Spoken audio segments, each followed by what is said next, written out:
It's the middle of the night, 40,000 years ago. No streetlight, no screen, no switch on the wall. You lift your hand in front of your face, and you cannot see it. This is a dark almost no living human has ever truly felt. And that darkness was hunting you. Behind a leopard's eye sits a mirror-like layer that bounces moonlight back for a second look. It's why their eyes glow in the dark. You don't have one. So every pair of glowing eyes out there can see you perfectly. You can see none of them. After sunset, your daytime advantages vanished. Night blind in the dark, you were the one being hunted.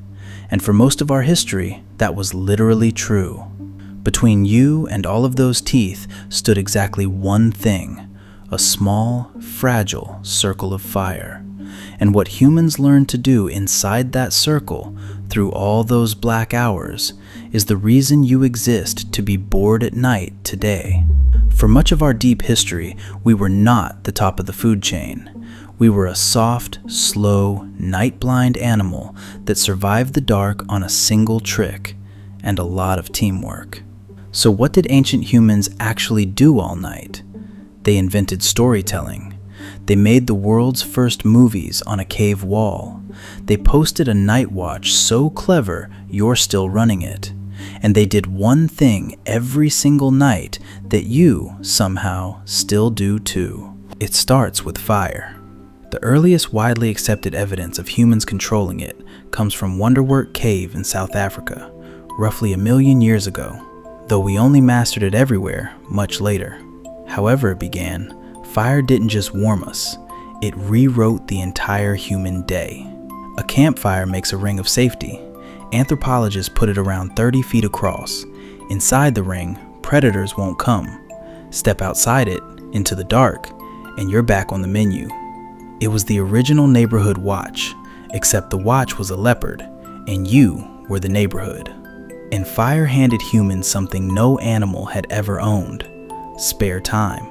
Before fire, the useful day ended at sunset. Fire bolted 2 to 4 extra hours onto every night.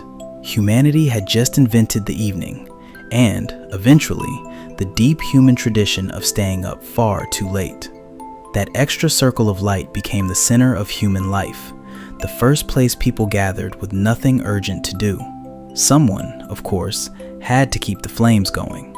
In the oldest societies on Earth, the firekeeper was the one member of the group never, ever allowed to doze off on the job.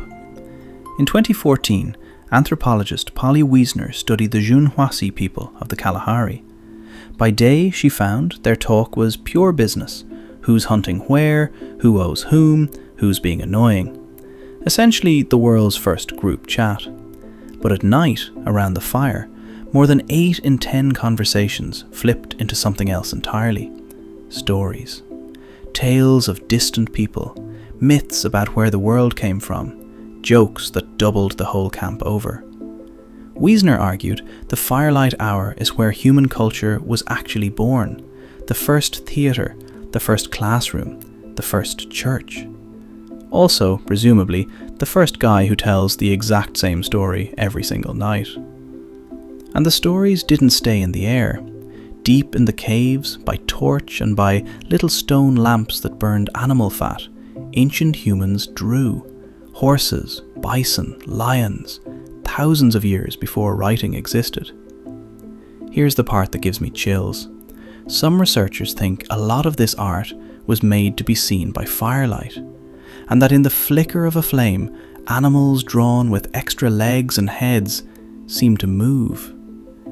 30,000 years before Netflix, our ancestors invented the first cinema. The only buffering was someone feeding the fire. Stories and art were how humans filled the dark, but the night had a far more urgent job to do. And it's the cleverest thing on this entire list. Because lying down to sleep, in the open, surrounded by things with teeth, is insane. Our ancestors had no walls, no doors, no locks.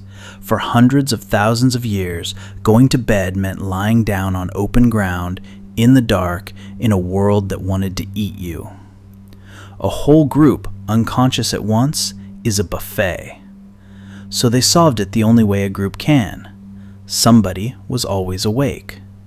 Not on a rota anyone agreed on, something quieter and far stranger than that. It's called the sentinel hypothesis. The idea is that humans never all sleep at the same depth at the same time.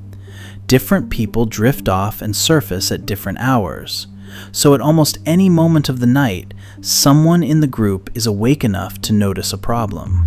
In 2017, scientists wired up the Hadza, a hunter-gatherer group in Tanzania, and measured their sleep for weeks. Across that entire study, 20 days and nights, the total time when every single person was asleep at the same moment added up to about 18 minutes. For nearly all the rest of the night, every night, someone was on watch, without anyone ever scheduling it. And the biggest reason it works is beautifully simple. Older people wake earlier. So Grandpa, up at 4 a.m. for no reason, staring at nothing, that is not a glitch of old age.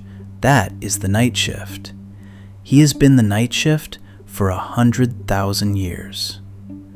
Fire to hold back the dark. Stories to bind the group.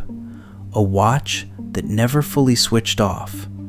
Night after night, it was enough, barely, to get a soft, slow, night-blind animal to sunrise. And here is the strange part. None of it ever really left you. Look at yourself at night now. You sit in a dark room and stare into a small glowing rectangle that flickers and tells you stories and shows you moving animals. The campfire never went out. It just changed shape and moved indoors and got a subscription fee. Your fear of the dark isn't childish, and it isn't irrational. It's 300,000 years old.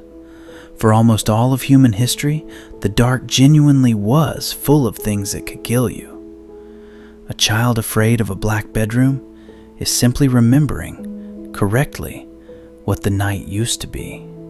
And that jolt, when a small noise in the night snaps you awake, heart pounding, listening hard before you even know why, that's not anxiety. That's the sentinel. 100,000 years of standing watch, still reporting for duty, in a bedroom that is almost certainly safe. We tell ourselves we conquered the night, but we didn't really leave it behind. We still gather around a flickering light. We still fear the dark. We still keep one ear open while the others sleep. The fire became a screen. The cave became a house.